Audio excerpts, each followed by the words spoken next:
Good afternoon, everyone. I am so glad to be here today. It's a different time. Actually, it's a different day as well. We usually come to you at 10 o'clock on Thursdays, but knowing the world as it exists now with Facebook Live and all the great things that you can do with these platforms, you can really just get the information out at any time you would like. And so today's guest is Mrs. Caren Fitzpatrick, who is running for Atlantic County Freeholder at large. And I wanted to really just kind of get her on the show.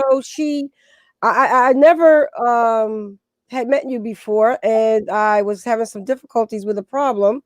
And I called you, and I think I told you that day that you got immediately back to me, which usually sometimes when you call politicians, they have someone else get back to you, or it takes a week or two. And you basically got back to me via email that same day, and then you acted on it. You told me to, you were busy, but give you at least a week to work on it, which I thought was great. That you even put a timeline on it, to really make sure that you got results for me, and you did. And people remember those kinds of things, Caren, when you were new in the office, I think, or maybe a year or two in, and people, they want to be able to call on a person in the political arena and get results, at least be listened to and heard. And not only did you listen to me and hear me, you made a couple of calls, and then those people immediately got back to me, and you did all that you could do, and I appreciate that. And I wanted people to know that about you, because I have a circle. A lot of people do know who Trina Bird is, and I wanted them to know that you were that hands-on kind of person that really will take the extra step for a person. So that introduction kind of went before you, but I wanted to get that out there. So welcome to the show, and just tell us a little bit about your experience, why you chose politics, and what your mission is, and the things that you are excited about that you've done so far, and what you plan to do when you win again. Okay, thank you, Trina. I really appreciate it, and I appreciate you saying such kind things. It was really in the very beginning of my term, just about 3 years ago, maybe 2.5 years ago, that we spoke, and that's my purpose. I'm available. Everybody carries their phone around with them all the time, and I answer my calls and my emails and my texts. And I'm not sure why, but people find that to be kind of unusual. But I think that that's my job, actually. When people call me or contact me they have a reason. Obviously, they took the trouble and they need some help, and that's what I can do for them. As you know, I'm running for re-election for my second term.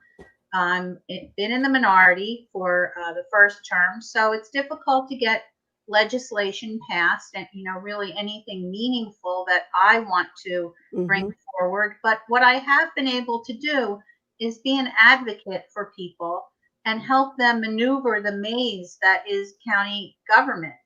I've been able to do a couple of things. One thing is have one meeting a month at 6 p.m. so that working people can attend and take part in their county government. And those meetings have been well attended by the public. And I've been able to get a couple of bus shelters where there weren't any. One in front of Lowe's and one in front of the new Walmart over on the Black Horse Pike. So that was good. That was meaningful because, at wintertime, it's raining, it's snowing. People are standing out there with their kids, and it's just not good. As a matter of fact, I found out that on the next agenda for the October 20th meeting, there are going to be 6 new bus stops put on Summers Point Mays Landing Road. Great. 3 in each direction. And I asked right away, are there going to be shelters installed there? Because they seem to sometimes slip through the cracks. And I was told that the municipalities are going to meet with New Jersey Transit to make sure that there are shelters at those new stops. So that's a good thing. That's very important. Yeah. Very important. Especially on those days when, I've not caught a bus in years, but I remember when I was in college, oh man, the wind would whip you up and the rain would whip you down. And, by the time you got to school, you couldn't even concentrate. Yeah. So I can't imagine, if you're a senior or, these younger children going, out to the college, because they go to the community college. Those kinds of things are very, very important. Mhm. And Mhm. most people don't think about that. They just think about the bus schedule or the bus, getting the bus to get there, Yeah, let exactly. alone the Well, second I've part. taken my share of buses, so I know what it's like to stand out there and wait. And they don't always run as timely as you would like, and you're waiting and waiting because if you don't wait, you miss your ride, and then your whole day gets upset. So I can definitely identify with that issue. Great. That I know everyone thanks you for that. Now you've been, how long was your term? 3 or 4 years? 3 years, 3 years. Time goes 2010. by quick, doesn't it? It sure does. It sure does. Uh, yeah, this campaign has been really going on since just about January, 9 months now, and we're almost to the end. I'm getting some good feedback. I'm pleased. People do seem to respond when they know they can count on somebody to act in their behalf and build relationships. I've met so many fine people in our county that I never would have met if I didn't have this job, and it's really wonderful. That's the best part about it. We have so many talented, friendly, inspirational people who live here, and they don't often get the limelight that they should. But I'm pleased to have them in my life. That's good. That's really good. Now, did you guys, I know 3 years ago there were two women that actually won seats. Am I correct? And Yes. you guys made history as the first, well, not the first, but in a long time, women on the Freeholder board. What was that experience like? And what do you say to younger women who are entering politics? And, because everybody goes into politics. I was a school board member for 2 terms. Then I ran for mayor twice. And when you lose, it's so devastating. But you do have to look back at what you gained in terms of knowledge and experience Mhm. about it. And then if you can't do it in public, you do it in the private sector that you have your job or your business or your career in. But you can still, just because you don't win a seat doesn't mean you have to stop your ambition to help others. And when you're first at doing something, it is very difficult to climb over that barrier. And it was for me each time I ran, because a woman had never ran for mayor in the city of Pleasantville. Mhm. When I ran for school board, I was the youngest woman to ever run for the school board. So I had a lot of firsts, and people didn't think that I was knowledgeable enough or experienced enough to get the job done on the school board. And I didn't know much because it was new, but I took my time to learn it and educate myself so that I made, good decisions based on all the information, opposed to, personal feelings or what Mhm. someone else would tell me. And then when I ran for mayor, that was very difficult because, I was a woman again, and who does she think she is? I remember them, saying, "Oh, she lives over there in that pink house, and she thinks she's gonna get this pink job," or just craziness. It was just totally crazy, and I didn't win either time. I came real close both times, but it wasn't. God didn't want me in politics for some reason. So I think that God gives you what He wants you to have, and I guess that wasn't something He wanted me to have because the time wasn't right. And now Judy Ward is running for Mhm. mayor, and I think the time is right. I think everything has to line up I um, agree. I as agree. it did 3 years ago. So tell me a little bit about that experience. Sure. Well, Ashley Bennett and I both won our elections, and we both um, decided to get involved for similar reasons. That was the year that one of the freeholders made some very disparaging remarks about women, Yeah, I remember. and that is the seat that Ashley took. She beat him, so that was wonderful.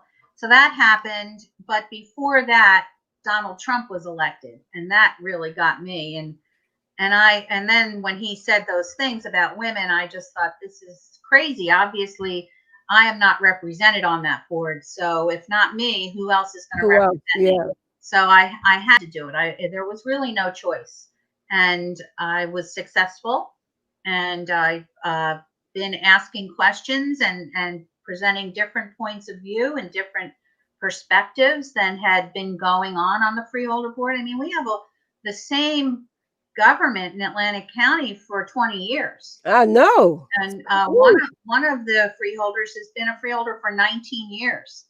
And it's difficult to open your eyes to new experiences if you've been doing the same thing over and over again, if you're not inclined to look outside and look for new ideas and try something new, network with people outside of the immediate vicinity. You have to talk to other people who are doing what you do in a different place to get an idea of, wow, I never thought about that, what the best practices are in different counties, in different cities all over the country. And I'm fortunate enough to have my day job, which I work at Meet AC, which is at the convention center. And I'm able to communicate and visit and travel with people who do my job, which is finance and accounting, all over the country. Mm-hmm. And we talk about what our counties are doing, what our states are doing, what our tourism industry is like. So all of that, it's really a perfect fit. They match really well. I didn't consider that when I first started, but they match really well. Oh, definitely. I think that, not that I'm disgruntled with men, but I think that women have a tendency to be able to bring all aspects to whatever job they do, whether they're a business owner or they have a career, a specific profession, or they're just a stay-at-home mom. We still are collaboratives. We bring everything together to make one thing work. That's exactly right. We are good communicators. Exactly. And one thing could be when you're at home, another one thing could be when you're at work, and the other one thing could be when you're at the job. And so, all of it, for us is important regardless of what role we're in at the time. And I remember when I was a school board member, I had actually, I don't know if I was a school board member. I think I wasn't. I had gone to a council member. I'm not going to, name a name. And I wanted them to get technology into the city hall. I wanted them to get more automated than they were. And I said, there are people in the administrative office that want to learn how to do this new technology. And his answer to me was, well, no one ever came and told me that they wanted to do that. Duh. So that means they don't, right? So that means they don't. That means that, what I'm telling you has no validity. Mm-hmm. And, I was just blown away. It is a changing world. But even though as devastating as the COVID-19 pandemic has been, I think that because we have had to do so many things on a different level, that it has opened up the eyes of everyone that certain things just cannot work the way they used to work. And they're not. We're in an ever-changing world. And you either have to know, before it was, oh, technology is going to be something of the future. Oh, we might have, we need to learn that down the road. Now everything is in your face. Either you live or you don't. Exactly. If you don't know how to do what we're doing right now, you're going to get left behind. And it really has opened up a whole new line of thought for me. We're all working from home, doing our jobs wherever they may be. And I think we should market the county, live here, work there. People can work in the big city and bring that big city money home to Atlantic County. Where else can you live in such a beautiful environment? I mean, we're like the garden of our state, and we're not too expensive. If you compared to New York or Northern New Jersey or Philadelphia, but you can work in those places and live here. And I think that that's something that we should pursue. I really do. Oh, absolutely. It doesn't require a lot of capital investment. We don't have to do a lot of construction. All we have to do is advertise. And, Southeast Indiana does it. Kansas City, Kansas gives people $10,000 to move there and work remotely. Mm-hmm. So it's out there. People are Florida too. Florida was doing it before the pandemic, and they were doing it because they wanted to keep cars off the road so that the visitors could be on the highways, opposed to employees or residents or anybody that was not coming there to spend money. And that's so their reach was not only nationwide. And the reason I know that is because in 2014 I started to do research to take my school online and get the customized software. At that time, Zoom was never even thought of Right. or heard of, and get a platform where I could go online and it be as productive in the classroom setting as I could be online. And by 2016, I had built that platform, and we have been online with our school for 4 years. And that was one of the things that I would sell to the students, is that you could live in New Jersey but work in Florida, because Florida was the state that was doing that. Hmm. So you are absolutely right. Yeah, I think that that's something we need to consider. We need to start thinking outside the box. We're a tourist destination. I know that that's not, a really popular idea with some people, that we do have to diversify our economy and get some other businesses here. I just went to the groundbreaking today of Stockton's Phase 2 dorms. They broke ground, and that's going to be happening. So that's going to bring a lot of business to Atlantic City. But this is what we are. It's been our identity for 150 years. I think we can build on it and then add more to it. I don't think we should be throwing the baby out with the bathwater. I think that, people love Atlantic City. We're the third most popular destination on TripAdvisor right now. So I think that we need to stick with that and figure out how to get more people to live here. Because when you can get people to visit here, then they'll want to live here if they can work, and they can work anywhere now. We have to exploit that. Exactly. And their kids can still go to school wherever they were. Exactly. So Exactly. school is That's going to something be else totally that different. Yeah, hmm I totally think different. I think that when this passes, and it will pass eventually, I don't think we're going to go back to our full time 9 to 5 at your desk movement. I think it's going to be a lot more flexible, because we're taking into consideration now, are you getting the job done? It doesn't matter, when you're doing the work. It just matters that you're doing the work. And that's what young moms and young families need, is that flexibility to be able to work when it's good for them, while still providing their responsibilities to their employer. And it So, doesn't really matter, Caren, if you have a meeting at 10 o'clock. It doesn't really matter if you prepare the day before between 9 and 5, or 4 to 10, or midnight to 6, as long as the end product is there at 10 o'clock exactly. and you're ready and prepared. And I think that companies are no longer going to be judging you or hiring you based on the number of hours that you put in, opposed to the quality of work that you get done, regardless of where you get it done at. I Now, agree. my son, he works for the government, and he was full time every day. I think it was something like $60 or $70 a week in parking. Then, of Mm-hmm. course, they would go out to lunch every day. So that was another $50, $60 every week for Mm-hmm. parking. And then they always had to have different shirts on for different meetings and go from this location to the next location. And we figured it out. It was like almost about 150, maybe $200, depending on the task for that week, that they were spending outside their check. Now Mm-hmm. everything's getting done, and they have decided that they are going to stay virtual. That's great. That's a That's great. government job. Wonderful. So guess what he's doing? What's that? He applied for a job down in Virginia Beach. They are, I can't think of what they call those people, but the people that look for you for jobs. I can't think of the Recruiter. word. Recruiter. Called him up, and she said, "Look, I've got this job that you may qualify for." And he's like, "Well, I really like where I'm at." So she said, "Just go and check it out." They told him that they would be willing to work according to his schedule, so he could literally have 2 full-time jobs working from home. Wow. That's amazing. That's amazing. So That's yeah, the new workplace of the future. I I think think it's exciting. I really do. yeah, people will be able to be creative.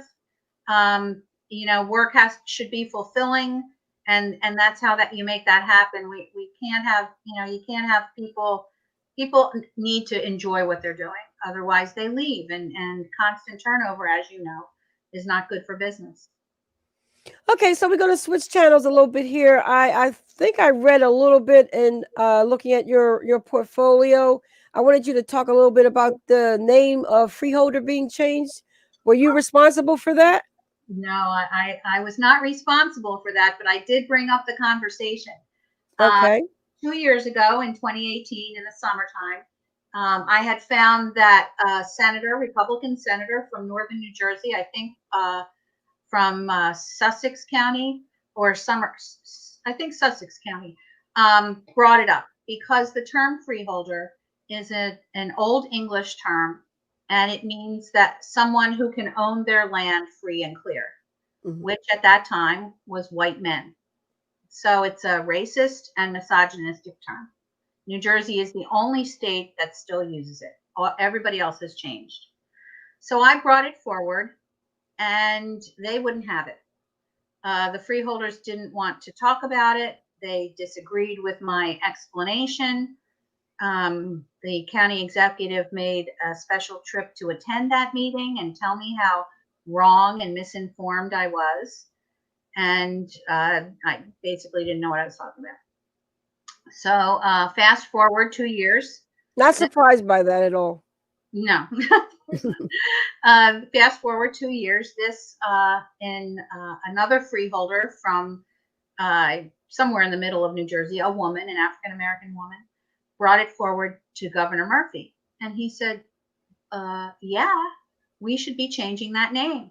So it happened in the flash of an eye. Within a month, it went through the Senate, the Assembly, and he signed it. It was amazing. And so it's going to happen as of January 1st. If I'm fortunate enough to be reelected, I will no longer be Freeholder Fitzpatrick. I will be Commissioner Fitzpatrick. We will be county commissioners, which gives everybody, the public, a better idea of what we do. I spend way too much time explaining to people what a freeholder is, and Mhm. without telling them what I can do for them. They need an explanation, a definition of the word. So I am pleased to know that I was not so misinformed. I was not so wrong. And we are going to put that name where it belongs in the history books and move forward.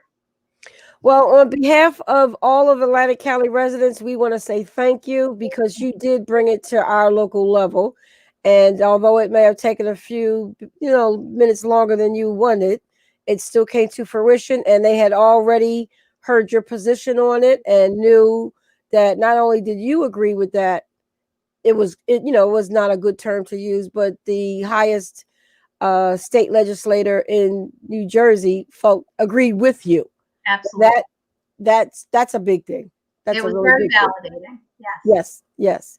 And I think too that in the world that we live in today, with all of the things that are going on, because we are a diverse country, we're a diverse world.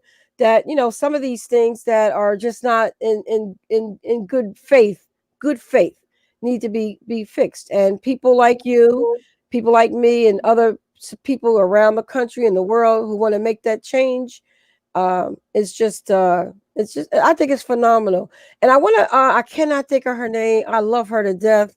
I know you guys are probably best friends, but she ran for the county executive office and she lost Susan by, Linda. yeah. She is, Yeah. I just want her to go again at it. Well, how long was that going to be? Another year or two? I don't know that she has the where I don't know that she has the want to do it. It was not a good experience for I her. know. I was in touch with her a lot. I Yeah, didn't do, this kind of interview, um, but I was in touch with her a lot, and I encouraged her.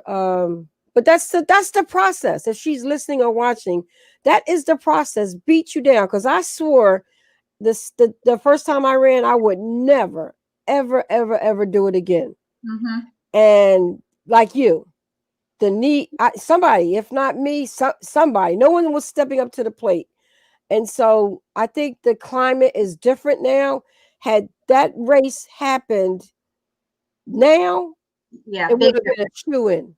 big difference. Well, if nothing else, Susan loosened the jar You She know, did. she loosened the pickle jar. Now the next person will get the lid off.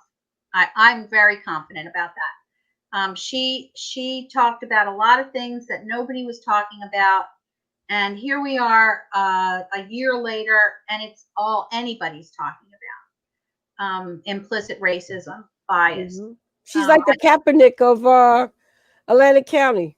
She really is. Yep. Absolutely.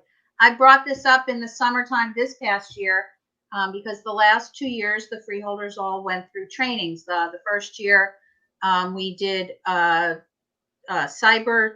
phishing type training. We've done human resource type training. And I said this year, as leaders of the county, we should set an example and do implicit bias training. And I was met with, there's no discrimination in Atlantic County. Check the hiring manuals of the Human Resource Department. So Mm-hmm. that's the first problem, right? Implicit bias is not legislated hiring practices. It's interaction between people. Behavior. It's behavior. Yeah. So that's something that we're still working on. At least that we're having the conversation, and I think that refusing to have the conversation is the bad part. Having the conversation can lead to fixing the problem. So if you refuse to even have the conversation, that's what makes you a bad guy. Not Right. me. And I think when you refuse to have the conversation, you are afraid of the truth. Because Exactly. if you're not afraid of the truth, that conversation could be just like, what did you have for lunch yesterday? Exactly. It could be Exactly. that simple and that smooth. Mm-hmm. You don't have to worry about the and it just is for me a situation where when you discuss things that are that could be wrong or someone else feels that it is wrong, if you only get their side of their point of view, then you have all the information, you have all of what you need to make a really good decision as to how you will continue to go forward. But if you don't let that information enter in, how could you still make a decision without the information? You can't. You And can't. you really just can't. I think it's about being afraid of blame. There's no blame if we're trying to move ourselves Let's forward just fix it. together, Let's right? just fix it. Exactly. Let's Exactly. just fix it. Yep. So now that you are what we 2 or 3 weeks away from the election, is 20 there any days. special? Well, I'm sorry, 20 days, but who's 20 counting? days. Who's counting? Yeah, I know. You said you've been doing this since January, and I trust me. I understand. Oh. And see, when I ran, every time I ran, you had to do street duty. Mm-hmm. So, oh man, it was just a tiring experience.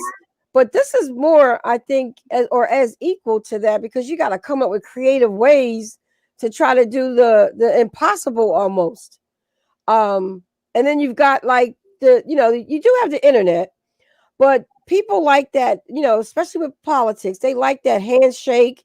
They They, like to read into your eyes, mhm. face to face. They want to, they want to, I hate to say it like this, but they want to smell your breath. They want to see, are you giving them the true facts or are you just selling them a pitch? So, Absolutely. it's kind of like when we first started with our business, we were on television. We were on, not Comcast, Simon's Communication, and we Mhm. did a live broadcast every single week on Wednesdays at 8 o'clock. And between 7 and 8 was the legislative channel. And so I met Frank Blee, um, Gormley, and I forget the other guy who I really loved. He got out of politics early. Levine, and he that I would listen to a lot, and that's how I learned about a lot of it prior to Mhm. me even running for the school board because we come in a few minutes early to set up for our show. But of course, that station went away, Mhm. and we had to go from television to radio, and that dynamic of trying to talk about technology verbally without showing them on the Right. television screen was difficult, but we figured out how to do it, and it was a popular show. And people would call in, and we'd be able to articulate and not be able to actually give a visual. And so I think that's what this race is. The elections are now. You just gotta come up with a way to reach people. And typically, Rick and I would do this show on business and career tips. And then I got the idea to start, just to interview some of the candidates to give that personal side, an everyday interview where people could see who the person really is. And Mhm. so it's been working. I'm proud of what we're doing. Rick's outside doing garden work, and he wasn't able to attend. But I just think this is a great platform for people to just get to know each other and Mhm. see what their personal side is when they're getting elected. In lieu of the fact that you can't knock on doors and you Right. can't shake their hand. It's So difficult. It's been a yeah, difficult year, but we are getting out in neighborhoods and leaving literature. You're right. It's nobody wants a stranger knocking at their door right now. right. So we're leaving the literature, and occasionally we'll see people walking around in the neighborhood and have an opportunity to talk to them.